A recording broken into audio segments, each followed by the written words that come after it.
kangushimire cyane warakoze cyane udahwema gukurikirana ibiganiro byacu uko bwije nuko bukeye. uyu munsi turi ku itariki ya 16 z'ukwezi kwa karindwi umwaka w'ibihumbi bibiri na 25. Turagarutse n'amakuru ari kugenda acaracara mu binyamakuru bigiye bitandukanye, duhere hano muri Repubulika na Demokarasi ya Kongo. Nuko M23 yaje kuba ikozanyaho na FDLR ubwo bari baje kwiba abangaba baje kuba baraswa, ariko ku ruhande rwa M23 nta murambo wigeze ugaragara, ndetse no ku ruhande rwa FDLR nta murambo wigeze ugaragara kuko bakozanyijeho. Hanyuma ikintu cyaje kubaho, niba hari uwapfuye, buri ruhande rwagiye rukora icyo twakwita kwevakiwa imirambo cyangwa se umurambo waje kuba ugwa aho ngaho muri iyo migwano. Ikiriho nuko abaturage batiriwe bava mu mazu yabo, babayemo aho ngaho mu mazu yabo, hanyuma rero babyutse mu gitondo basanga amaraso yamenetse aho ngaho, nta kindi. Ariko amasasu yakendereye ni mu bice rero bya za Goma mu gace kitwa Barindu, nk'uko byagiye bikomeza kugenda bigarukwaho. Ni mu gihe i Doha muri Katari hari kuba ibiganiro bigomba guhagarika imirwano hagati ya 23 ndetse na Repubulika na Demokarasi ya Kongo. Ikindi aza kuba nkubwiye nuko mu minsi ishize hari ku itariki ya 14 z'ukwezi kwa karindwi umwaka wa 2025 urugo rwa Joseph Kabila, uyu nguyu yahoze ari perezida wa Repubulika ya Demokarasi ya Kongo, rwaje kuba ruterwa n'abajepe barinda umukuru w'igihugu. Uyu nguyu ni perezida Felix Tshisekedi. Hanyuma rero aho ngaho ni ahitwa Kamashati mu Lubumbashi, ahari imitungo myinshi cyane. Bivugwa ko hari ifamu irimo inka nyinshi cyane za perezida Joseph Kabila. Nk'uko byagiye bikomeza kugenda bigaruka, ibyo byose turaza kuba tubihuza tuvuga tuti ese ni ukubera iki ibi byose biri gukomeza kugenda biba. Ni mu gihe M23 bakomeza kugenda bakora ibishoboka byose, bakaba bamaze iminsi bari gukora icyo twakita operasiyo, bagenda baka intwaro abangaba batemeye kuzitunga, cyangwa se abaturage, cyangwa se bano bagiye bahabwa izi ntwaro n'ubutegetsi bwa Kinshasa kugira ngo bazahungabanye umutekano mu bice bigenzurwa n'ihuriro AFC M23. Tujye kuba tubigarukaho mu kanya. Ikindi aza kuba nkubwira nuko hano mu Rwanda y'abaminisitiri yateranye iyobowe na nyakubahwa perezida wa Repubulika Paul Kagame. Hanyuma iki kiganiro kijya kurangira rero turaza kuba tukugezaho imyanzuro y'inama y'abaminisitiri yateranye iyobowe na nyakubahwa perezida wa Repubulika Paul Kagame kuri iyi tariki ya 16 z'ukwezi kwa karindwi umwaka wa 2025. Hanyuma aradusimbukiye mu myidagaduro. Ni umuhungu wa perezida Cyril Ramaphosa, perezida wa South Africa, yaje kuba atangaza ko yakunze uyu nguyu Kate Bashabe. Ngira ngo uyu nguyu ni umunyamideli cyangwa se n'umucuruzi, yigeze no kuba ahatanira ikamba rya Miss Rwanda 2012, ariko ntibyamuhira kuko yagarukiye ku mwamba. Ubu ngubu rero biravugwa ko uyu Timelo Ramaphosa, umuhungu wa perezida Cyril Ramaphosa, yaje kuba yatangaza ko yakunze uyu munyarwandakazi Kate Bashabe ubwo yandikaga ku rukuta rwe rwa X no kuri Instagram amwita isanzure rye. Ibi ngibi byateye benshi rero kuvuga, cyangwa se byatumye benshi bacika ururondogoro ku mbuga nkoranyambaga. Tugiye kuba tubigarukaho mu kanya. Hanyuma dusimbukiye hanze, Isiraheli yarashe ku cyicaro gikuru cya minisiteri y'ingabo muri Siriya giherereye mu murwa mukuru Damascus hafi ya Presidanse. Hanyuma abangaba bari gupfa iki? Niba ubyibuka neza, Isiraheli ku itariki ya 13 z'ukwezi kwa gatandatu uyu mwaka wa 2025 yaje kuba igaba igitero cyasize gihekuye Irani.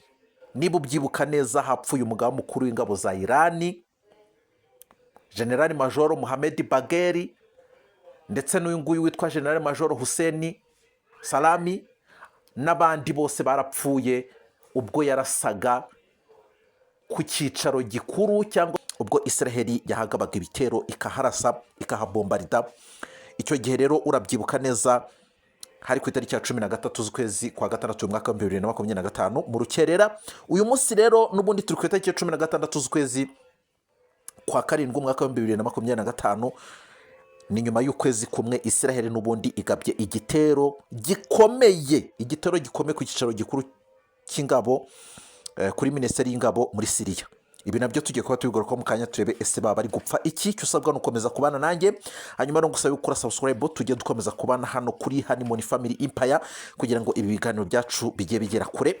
Hanyuma ikindi nawe rero uri uw'agaciro wamaze gukora subscribe, hanyuma ngiye wumva rero ni Emmanuel namaze kuguha ikaze. Hanyuma rero twinjiranemo neza ikiriho nk'uko biri gukomeza kugenda bivugwa hano muri Repubulika ya Demokarasi ya Kongo. Tumaze iminsi turi kumva imirwano imaze iminsi iri guhuza M23 ndetse na coalition ya FARDC.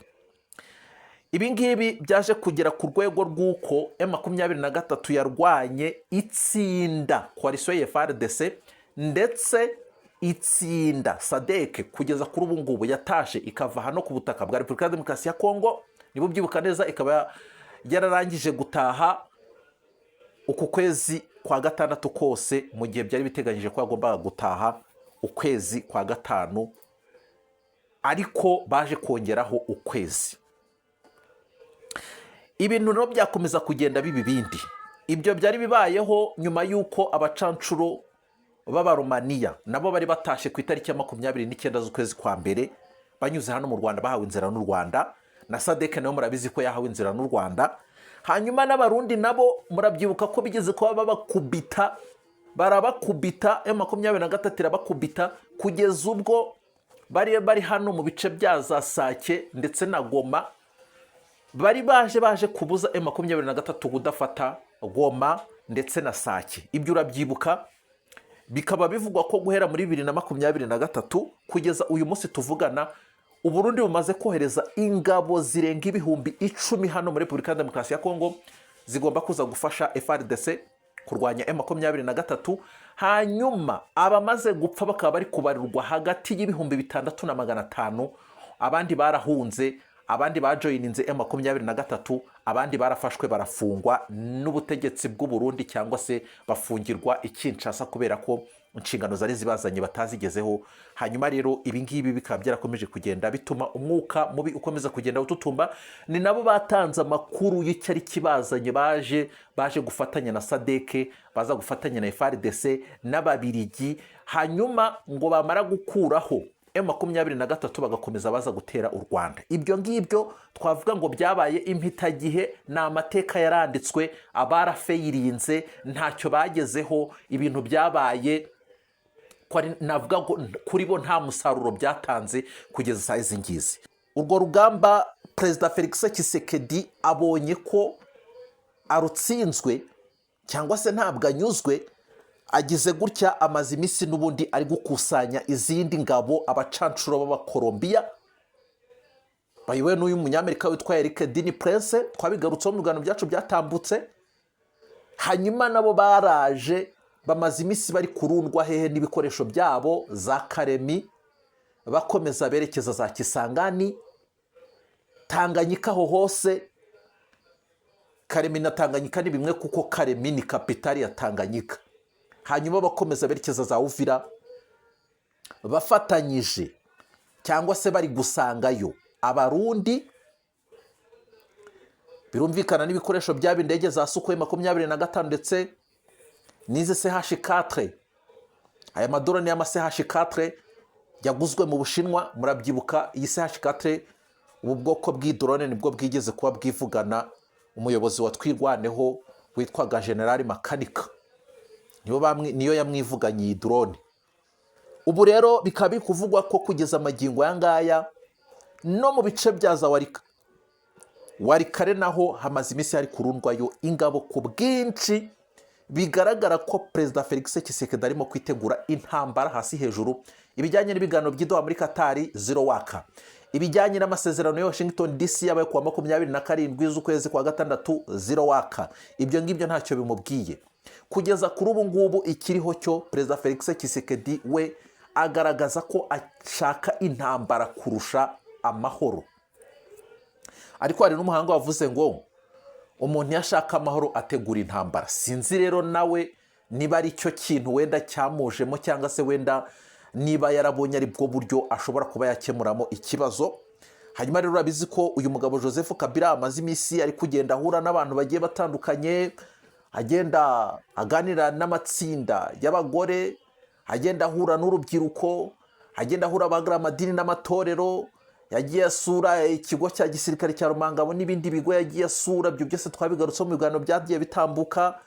Uyu munsi nk'uko biri gukomeza kugenda bivugwa cyangwa se nk'uko biri gukomeza kugenda bigarukwaho, uyu mugabo urugo rwe ku itariki ya 14 z'ukwezi kwa karindwi uyu mwaka wa 2025 rwarasahuwe, rusahurwa n'abasirikari b'abajepe barinda Perezida Felix Tshisekedi.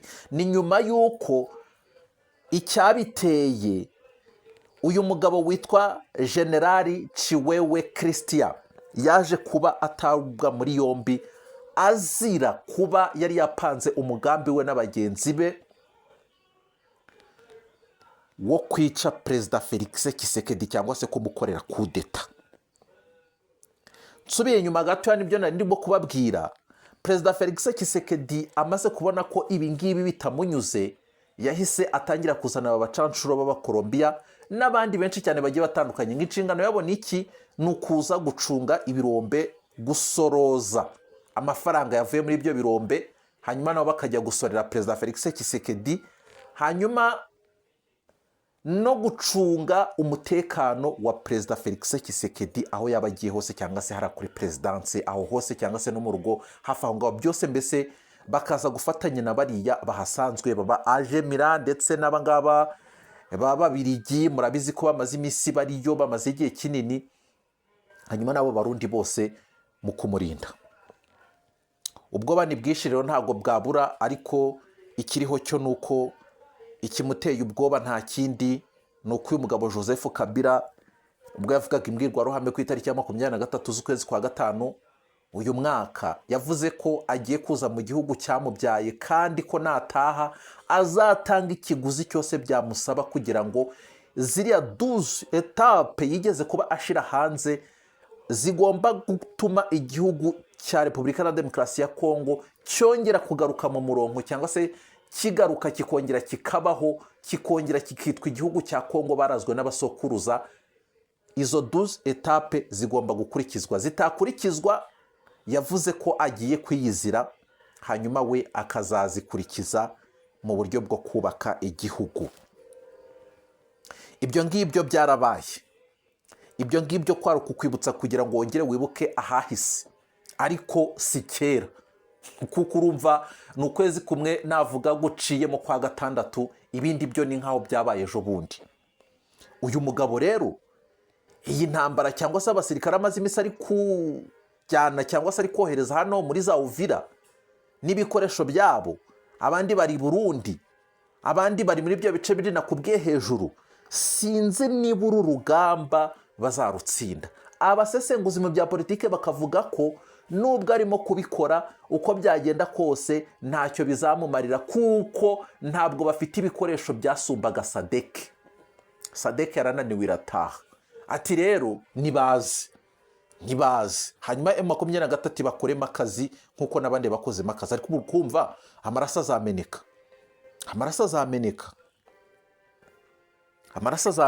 Abaturage batangiye guhunga hano mu bice bya za Karemi, barimo guhunga ku bwinshi. Hafi ngo za Uvira barimo guhunga, bari kuvuga bati isaha n'isaha tuzajya kumva twumve kiraturitse. Ariko ibyo bavuga nibyo nuko babibonesha amaso yabo. Aho inzovu zirwaniye rero ibyatsi nibyo biharenganira. Umuturage niwe uzaharenganira, abandi bari gukocorana, umuturage niwe uzaharenganira. Umuturage rero akavuga ati reka nkuremo akanjye karenge, kadutegereze turebe, wasanga wenda intambara cyangwa se iyi organisation Perezida Felix Tshisekedi amaze iminsi ari gutegura ishobora kuzamugeza ku ntsinzi, akaba yakwigizayo M23, akongera kisubiza bino bice bya Goma na Bukavu, hanyuma no kubuza M23 kudafata Uvira nkuko abivuga cyangwa se nkuko akomeza kugenda abigarukwaho. Ubu rero nkuko byagiye bikomeza kugenda bigarukwaho, biravugwa ko muri kano gace nakubwiraga ka Barindu mu bice bya za Goma, FDLR ije gusahura iduka. Ihageze yumva hari abasirikari bari ku burinzi ba M23, nta kindi bakoze, barasanye. M23 ikiriho urumva ntabwo yagombaga kuba navuga ngo igiye guhangana nabo. Habayeho kurasana kubera ko bo baje bagera nko muri 20 bafite uwo mugambi wo gusahura iryo duka, banarisahuye. Hanyuma abandi bari ku burinzi, urumva niba bari bake, wenda tuvuge niba bari nka 5, ntabwo bagombaga gusubizayo abantu 20. Icyo cyo cyumve. No kujya gutabaza abandi bagombaga kuza kugira ngo baze kubaha sapoti, urumva byari gutwara igihe kinini. Uwakwishe yaba yakurangije, cyangwa se uwari ufite uwo mugambi wo gusahurira iryo duka yaba yarisahuye, yaryejeje, yanagiye kare. Bivuze ngo rero navuga ngo aba basirikari bateye ibirindiro bya M23 bano ba FDLR, ko n'iryo duka barisahuye, bararyeza, baragenda. Bivuze ko habayeho faiblesse ku ruhande rwa M23, ariko biturutse ku bukeya bwabo. Abaturage rero ngo babyutse basanga nta murambo, icyo babonye ngo ni amaraso n'iryo duka baryejeje. Ibindi byo ni amasasu bumvise, nta kindi. Nta wigeze ava mu rwego ngo ahunge. Nuko nguko byagenze, nuko nguko byabereye hano i Goma, nkuko byagiye bikomeza kugenda bigokwa. Ni mu gihe rero M23 imaze iminsi iri gukora amaoperasiyo agiye atandukanye, iri kwaka intwaro, uru rubyiruko rugenda ruzitunga ariko ruzihawe n'ubutegetsi bwa Kinshasa kugira ngo bazahungabanye umutekano mu birindiro bya M23. Kugeza ubu ngubu navuga ngo bahereye za Goma, barakomeza baragenda bagera za Bukavu, ariko noneho urumva akangaka ko kabacitse nyine kabaturutse. Urumva ni nko kuvuga ngo bo bahugiye mu biganiro by'idoha muri Katari, urukumva. Hanyuma na bino bimaze iminsi biri kuba hari koherezwa ingabo hano za Uvira cyangwa se ngo za Karime, za Tanganyika hose.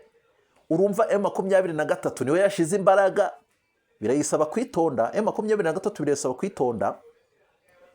Hanyuma ihashize imbaraga muri ibyo bice, abangaba rero babaciye muri humye. Ni ukuvuga ngo niba bari bamaze kumenya ko hari abasirikare bagera kuri 5 barinze aho ngaho, bo bakavuga bati twebwe reka dutere turi 20, ntabwo bari butubashe. Urumva ko juste bari bamaze kubona, bari bamaze kubaca muri humye nyine, bari bamaze kubarangiza. Kuko ntabwo abantu bangana gutyo baje batazi ngo, cyangwa se badafite amakuru ko aho hantu harindwa n'abasirikari aba naba. Ubwo rero baje ikiriho cyo babanesheje, hanyuma barangije duka bararisahura. Ngibyo ibyabereye hano i Goma. Ariko noneho dusubiye inyuma gatoya, nibyo nari ndimo kuvuga. Ku itariki ya 14 z'ukwezi kwa karindwi, abasirikari bazwi nk'abajepe bagiye ahari umutungo w'uwahoze ari perezida wa Repubulika ya Demokarasi ya Kongo ni Joseph Kabila, ahitwa Kamashati Rubumbashi. Ahangaha uyu mugabo ahafite ifamu n'ibindi bikorwa bigiye bitandukanye, byose bigaragaza ko ari umutungo mwinshi, cyangwa se bigaragaza ko aha hantu hari amafaranga. Hanyuma birumvikana ko hari n'abakozi. Abasirikari baragiye bafata abana bakozi ngo barabakubita, barangije binjiramo ku gahato aho ngaho, barangije baragenda barasahura, ndetse bikaba binavugwa ko bibye n'inka, nkuko byagiye bikomeza kugenda bitangazwa. Si ubwa mbere bibaye, n'ubundi byigeze kuba bibaho. Niba ubyibuka neza, igihe ishaka PPRD byamburwaga uburenganzira bwo gukorera ku butaka bwa Repubulika ya Demokarasi ya Kongo, icyo cyari ku itariki ya 19 z'ukwezi kwa 4 uyu mwaka wa 2025. Muri iyo minsi rero n'ubundi icyakurikiyeho nuko abangaba baragiye n'ubundi bihura, abasirikari ba FARDC baragiye na Wazalendo, mbese ni coalition ya FARDC, baragiye bihura mu rugo rwa Joseph Kabila, basangamo umugore n'abakozi. Barangije nta kindi bakoze, babateye ubwoba. Bamaze kubatera ubwoba kuko bari bafite intwaro, ubundi baragenda bajya mu nzu, hanyuma barasaka. Hanyuma ikindi bivugwa ko basahuye. Ibi rero niba ubyibuka neza, icyo gihe ni cyagiye Joseph Kabila yaramaze iminsi atangaje ko agiye kugera hano ku butaka bwa Goma anyuze hano mu Rwanda. Ni cyagiye Joseph Kabila yaramaze kuganira n'ikinyamakuru Jeune Afrique, avuga ko ku itariki 8 z'ukwezi kwa 4, avuga ko ku itariki ya 18 azaba ari igoma ku butaka bwamubyaye, ko agiye gutaha mu gihugu cyamubyaye, kandi ko atazongera kwihanganira ibiri kubera hano ku butaka bwa Repubulika ya Demokarasi ya Kongo. Amaraso ari kumeneka, igihugu kiri gupfa, ntabwo azongera kwemera kubirebera. Agomba gutanga umusanzu nk'umuntu wayoboye iki gihugu ndetse n'umunyagihugu kandi ufite ubushobozi bwo kuba hari icyo yakora. Icyo gihe yavugaga ko rero agiye gutaha nyuma y'imyaka 6 acecetse ativanga mu bya politike n'umwaka umwe w'ubuhungiro. Icyo gihe murabyibuka. Aba rero baragiye birara mu rugo rwe, baza ngo baje gusaka, ibintu birakomera, ubutegetsi bwa Kinshasa bwagize ubwoba, kugeza ubwo baje no kubatera urugo rwe nk'uko nari mbivuze. Si ubwa mbere rero bibaye, urumva ko nicyo gihe n'ubundi byarabaye mu kwezi kwa 4. Uyu munsi rero n'ubundi turi mu kwa 7, ni nyuma y'amezi 3 yonyine ashize, n'ubundi bateye ahari ifamu y'uyu mugabo Joseph Kabila. Iki gikorwa cyamaganywe n'imiryango itari iya leta iharanira uburenganzira bwa muntu, aho uwitwa Justia ACBR baje kuba bavuga ko ibi ngibi batabyishimiye cyangwa se ko batabiha intebe. Uyu yitwa Timote Mbuya, umuyobozi w'uyu muryango witwa ACBR Justia, yavuze ko kugeza n'ubu nta rwego ruratangaza iby'iki gikorwa cy'ubugizi bwa nabi, haba igisirikare ndetse n'igisivire. Ati ibi ngibi si byo, ibi ngibi byagakwiye gusubirwamo, ibi ngibi ntabwo kujya gutera ifamu ya Joseph Kabila ntabwo bihwitse cyangwa se ntabwo byemewe n'amategeko, binyuranyije n'amategeko. Ibi rero biragaragaza ko ubutegetsi bwa Kinshasa buri gukomeza kugenda bugaragaza faiblesse, ariko nta kindi byaturutseho ngo byaturutse ku kuba aba bagabo bigeze kuba bapanga kwica Perezida Felix Tshisekedi, harimo uyu nguyu Generali Chiwewe Christian na bagenzi be bafunzwe kugeza saa izi ngizi, bafashwe bagafungwa. Uyu mugabo arazira ko ngo yigeze kuba, mbese ubwo urumva n'umuswahilifone, ni bamwe bigeze kuba basigara ubwo Perezida Felix Tshisekedi yahabwaga ubutegetsi na Joseph Kabila, hanyuma arangije amusigira n'igisirikare. Kuko kumusigira igisirikare rero urumva ko abo basirikari nibyo twagiye dukomeza kugera tugarukaho, ntabwo bigeze bahabwa intebe, ntibigeze bahabwa agaciro, yewe nubwo bamurinda abamerceneri baba bari hafi aho ngaho bavuga bati wibeshe nkumanyure. Mbese ubwo ni ukuvuga ngo hagati aho ngaho ntabwo byoroshye hariya muri Repubulika ya Demokarasi ya Kongo. Abangaba rero bumvishe ko Joseph Kabila yaje cyangwa se ari mu bikorwa bigiye bitandukanye, barangije baravuga bati ikintu tugomba gukora ni uko tugomba gutoroka uyu mugabo, kuko abenshi bamaze iminsi bari gupfa, abandi barafunzwe bazira Joseph Kabila. Icyo gihe murabyuka twabigarutseho, ndetse n'abarwandafone, abandi bazira uyu kuwi Colonel Nanga. Ni ukuvuga ngo bose bamaze kuba bafatwa nk'ikisi, ni nk'incike, reka mvuge gutyo, cyangwa se ubutegetsi bwa Kinshasa ntabwo bubumva. No kuba bariho banayobowe n'uwo mugabo ni ukwihambira, no kuba banamurinda cyangwa se mu gisirikare ni ukwihambira. Uyu mugabo rero ngo yashatse kugira gutya rero ngo akore kudeta, hanyuma rero birangije bimugwa nabi. Ariko ikiriho cyo nuko Perezida Felix Tshisekedi buriya nubwo bwose ari hariya i Kinshasa, ariko hari abantu navuga ngo bamurinda cyangwa se bakorana nawe muri presidence, ariko bafitanye diru ikomeye cyane y'ubutasi n'abari ku ruhande rwa M23 cyangwa se abaswahilifone cyangwa se abarwandafone. Bivuze ngo rero isaha n'isaha n'ubundi birasaba kurya ari menge yakumva bamubomo y'umugani wa kayamvugo y'ubu ngubu. Ngibyo rero biri kubera hano ku butaka bwa Repubulika ya Demokarasi ya Kongo, ngo nta kindi, ngo barazira kuba ngo ari uko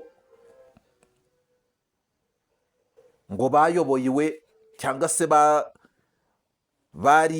kumwe n'uyu nguyu Joseph Kabila akabasigira Perezida Felix Tshisekedi. ibi ngibi bituma bikomeza kugenda bivugisha benshi. Ibi ngibi rero sinzi aho bizagarukira. Hanyuma reka twongere dusimbukire hano muri Kenya. Ikiriho muri Kenya ni uko Perezida William Ruto yaje kuba avuga ko ibyo abantu barimo kwikora byose cyangwa se ibyo bari gutekereza byose, yabaye perezida kandi ni amahirwe aza rimwe mu buzima bw'umuntu ngo adashobora kuyitesha na rimwe. Bivuze ngo iyi myaka 3 asigaje imbere agomba kuyirangiza kandi akiri perezida. Hanyuma arangije avuga ngo abavuga nimuvuge, n'abafite ibyo mugomba gukora mugende mubikore, abandwanya mwese ikiriho cyo nuko ndi perezida. Ibyo ngibyo ntacyo bivuze. Niba abandi rero bamaze iminsi bari kwigaragambya, urubyiruko rugenda mu muhanda rugahingagura, rugatwika, rugatera amabuye ku nteko ishinga amategeko. Kaburimbo barayihingaguye, barayimaze. Ibirahure byo ku nteko ishinga amategeko barabimenaguye.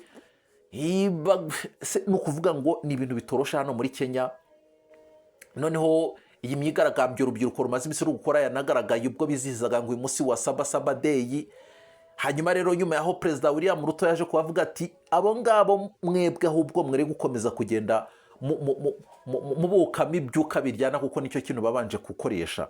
Abwira polisi ati ahubwo mujye mubarasa mu kaguru, mujye mubarasa mu kaguru, noneho nimurangiza mumufate mumuzane aryozwe ibyo yakoze. Ngibyo ibyo abapolisi bari gukora.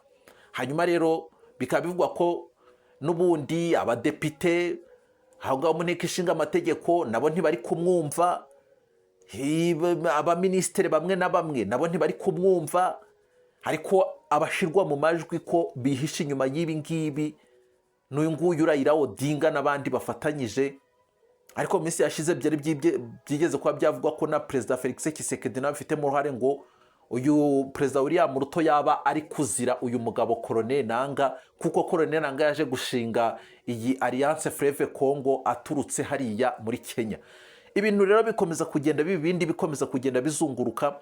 Niba nabyibuka neza, uyu mugabo akaba yarigeze kuvuga ko ngo ibyo M23 irimo nibyo ashigikiye. M23 bivuze ngo yaje ku ruhande rw'u Rwanda, ngo ubwo ngo ni munywanyi w'u Rwanda. Niyo mpamvu rero bashinja Perezida Felix Tshisekedi kuba hari amafaranga yahaye urubyiruko kugira ngo rwigaragambye. Nabo Raila Odinga bose bigeze kuba bahangana nabo mu matora. Ariko Perezida William Ruto we akavuga ati ngewe ibyo ngibyo ntacyo bimbwiye, ndi perezida kandi nzahora ndi perezida kandi nzarangiza na manda yanjye. Imyaka 3 yose iri imbere ngomba kuzayirangiza. Ibyo rero urubyiruko rukora ngo nimve ku butegetsi, ngo ntibanshaka, ngo iki, ibyo ntacyo bivuze. Hanyuma rero ikiriho uyu munsi nk'uko byagiye bikomeza kugera bigarukaho, uyu Perezida William Ruto yaje kuba yakira abapasiteri, mbese muri rusange yakiriye abihaye Imana, abapadiri, abapasiteri. Hanyuma bajya mu masengesho barasenga, basengera igihugu cya Kenya. Ariko nabo babigarutse baravuga bati niba udashaka umupasiteri, ikiba kibigaragaza ni uko ugenda ugasenya aritari. Ati gusenya aritari rero ntacyo bimaze, ahubwo weho wagakwiye kuza ngewe ukansenya ukankuraho. Ni umupasiteri umwe wigeze kuba atanga urwo rugero, avuga ati kujya gusenya ingoro y'inteko ishinga amategeko ibyo ngibyo ntacyo bivuze, ahubwo ikiriho cyo nuko wafata Perezida William Ruto ukamwica niba ubishoboye, kandi ntabyo bashoboye. Ubwo nuko kujya gutera amabuye, gucana mu muhanda, ibipine, guhingagura imihanda, kugira gute, nibyo bashoboye. Nta nuravuga ati reka ngerageze wenda kuba namupima nk'isasu wenda mukureho mwice, ntawe. Ahubwo niyo myigaragambye aho ngaho itafite ikishingiyeho. Hanyuma rero reka tuve hano muri Kenya dusimbukire n'ahandi. Byo muri Kenya byo birakomeza kugenda bikomeza kuba agatereranzamba.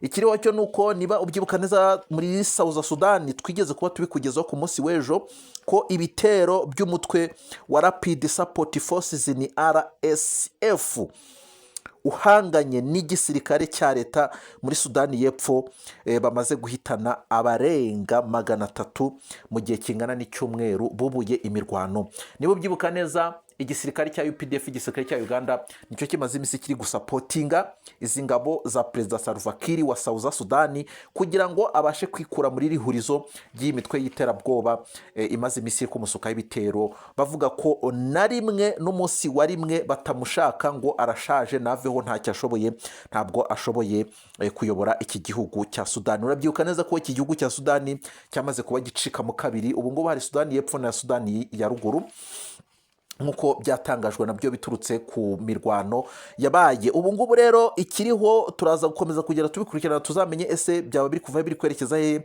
ariko imirwano ikomeje kugenda iba iyindi bikaba bikomeza kugenda bivugwa ko rwose abaturage aribo bari kugenda bahangirikira, ubuzima bwabo buri gukomeza kugenda bujya mu kaga, yewe iyo ntambara, inzara n'amasoko ntabwo arimo gukora n'ibindi byinshi cyane bigiye bitandukanye, ku buryo naho mu minsi iri imbere ushobora kuzumva ngo hatangiye kugaragara indwara ya macinya. Ibi ngibi rero ntabwo byoroshye, intambara ntabwo ari nziza, intambara irasenya ntiyubaka mwabavandimwe mwe, ariko nta kundi Nyagasani buriya arabizi, azakomeza kugenda abarengera. Reka rero tugaruke hano mu Rwanda gatoya dusimbukiye mu myidagaduro. Ikiriho nuko Timelo Ramaphosa ni umuhungu wa Perezida Cyril Ramaphosa, perezida wa South Africa, yaje kuba atangaza ku rukuta rwe rwa X na Instagram ko akunda umunyarwandakazi Kate Bashabe ubwo yandikaga cyangwa se ubwo yamwitaga isanzure rye.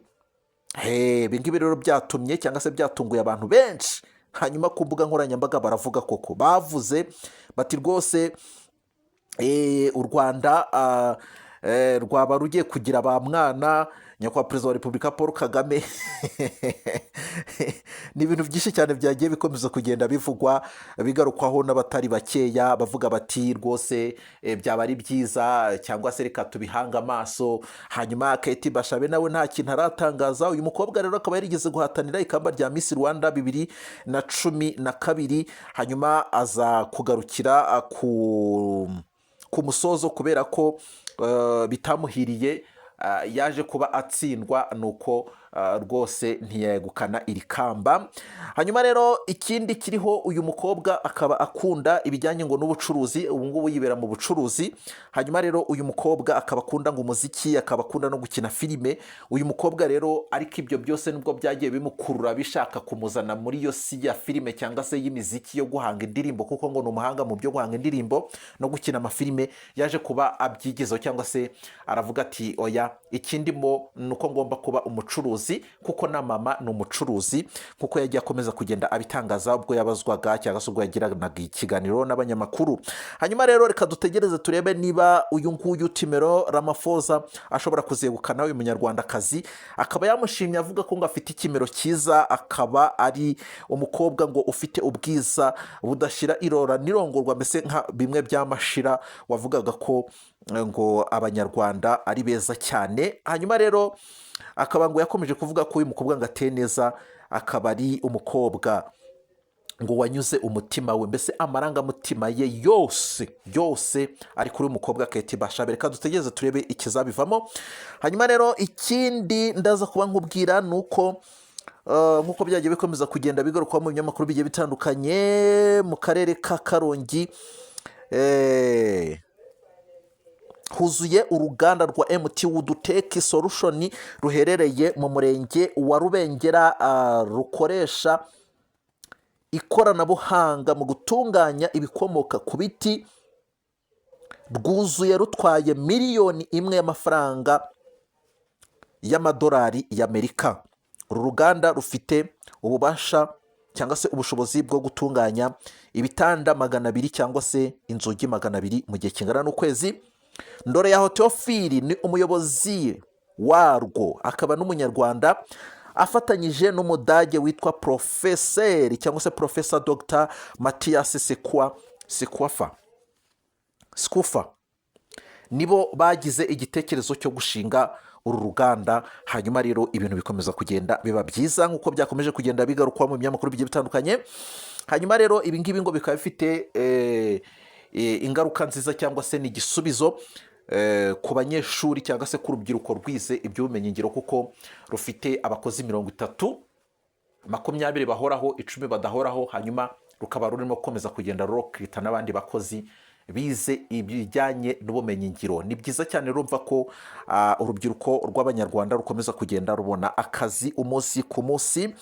Hanyuma rero n'abandi nabo nibaze bashore ibikorwa byabo cyangwa se bashore imari, bubake inganda zikomeye cyane, hanyuma urubyiruko rw'u Rwanda rugende rubona akazi. Hanyuma rero uru ruganda rukaba rwifashisha ngo imbaho za pinusi zo mu giti cya pinusi ndetse n'izindi mbaho, ariko ngo bibanda kuri pinusi cyane cyane, hanyuma bakabyaza umusaruro ibi biti bya pinusi bakoramo biriya byose nakubwiye, n'utubati n'inzugi n'ibindi bigiye bitandukanye, ibikoresho byo mu rugo bigezweho nk'uko byatangajwe mu binyamakuru bigiye bitandukanye. Hanyuma umukobwa rero ngo wigaga ku rwunge rw'amashuri rw'ikiniro mu karere ka Gatsibo yakoze ibizamini cya leta, uri gukora ikizamini cya leta, yakoze ikizamini cya literature and English, hanyuma abonye ko ibyo yabajijwe atabizi ndetse bishobora no gutuma abona zeru, arakiba ajya kukijugunya mu bwiherero. Ibi byabaye mu kizamini cyakozwe ku itariki ya 14 z'ukwezi kwa karindwi umwaka wa 2025, ubwo abiga indimi bakoraga ikizamini cy'ubuvanganzo. Uyu mukobwa yigaga indimi kuri groupe scolaire rw'ikiniro, yarebye ikizamini babajijwe asanga atari bukibashe, ahitamo kugica. Ubwo amasaha yo gusoza ikizamini yari ageze, aho kugira ngo atange ibisubizo yatanze amadokima, yatanze ibroshire iriho ibibazo, ni questionnaire. Ni ukuvuga ngo we aho kugira ngo aromete ibisubizo, ahubwo yatanze ibibazo bari bamuhaye, questionnaire. Hanyuma rero ikindi yakijyanye hanze, yaragisohokanye birumvikana, hanyuma aragica akijugunya mu bwiherero. Ntabwo byoroshye, ibintu birakomeza kugenda biba ibindi Hanyuma rero Minisitiri w'Ububanyi n'Amahanga n'Ubutwererane w'u Rwanda ni Ambasaderi Olivier Nduhungirehe yakiriwe na Idrissa Déby Itno N'Djamena kuri uyu wa 16 z'ukwezi kwa karindwi umwaka wa 2025. Ambasaderi Olivier Nduhungirehe yashikirije uyu mukuru w'iki gihugu ubutumwa bwa nyakubahwa Perezida wa Repubulika Paul Kagame ubwo yari ageze hariya N'Djamena. Hanyuma rero dusimbukiye hanze, ikiriho cyangwa se nkuko bikomeza kugenda bigaruka, nkuko bikomeza kugenda bivugwa, nuko Isiraheli yarashe ku cyicaro gikuru cya Minisiteri y'Ingabo muri Siriya giherereye mu murwa mukuru wa Damascus, hafi ya Presidence ya Siriya. Hanyuma rero Isiraheli yatangaje ko irimo guha cyangwa se iri guhora abangaba bo mu bwoko bw'Abaduruze bashyigikiwe na Isiraheli. Ni ukuvuga ngo hari imirwano imaze iminsi iri kuba hagati y'ingabo za Siriya n'abangaba bitwa Duruze bashyigikiwe na Isiraheli. Hanyuma rero Isiraheli kuba yagabye iki gitero ngo nuko yashakaga kwihimura kuri izi ngabo za Siriya zikomeje kwica abangaba bo mu bwoko bw'Abaduruze bashyigikiwe na Isiraheli. Hanyuma rero wakoze cyane, reka ngushimire cyane kuba wankurikiye muri aka kanya. Nkubwire ngo ukomeze ubane nanjye, nkubwire ngo ukore subscribe, tujya dukomeza kubana no mu bindi biganiro n'amakuru bigiye bitandukanye, bibe bicaracara mu itangazamakuru bigiye bitandukanye. Hanyuma njyewe wumvaga ni Emmanuel. Bye bye.